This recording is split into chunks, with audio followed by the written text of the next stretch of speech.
Masele. Mzee Mkombe. Vipi? Kwema? Mzima wewe? Hiki kitu hiki. Wewe mambo mzima. Sasa wewe vipi ndugu yangu, unataka kutembea na hao wazee wanakuja kukufia bure hawa? Wanataka kuja kukufia kifuani. Vitu vyangu ni mimi hivi. Mimi kila siku nakwambia nipa namba simu. Ule maisha. Nyama choma, pombe hapa ndio yanapatikana. Maisha mazuri. Huyu mzee atakuchoka, ameshachoka kwanza. Angalia yani kama vitu ameshakula vimekula. Kwa nini? Masele. Mwanangu huyu. Acha masiara bwana. Mwanangu. Eti babako. Baba.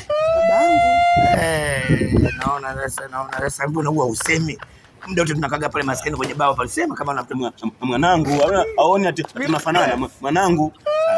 Sasa hivi utanisamea, nilitembea naye mara moja tu. Haya wewe.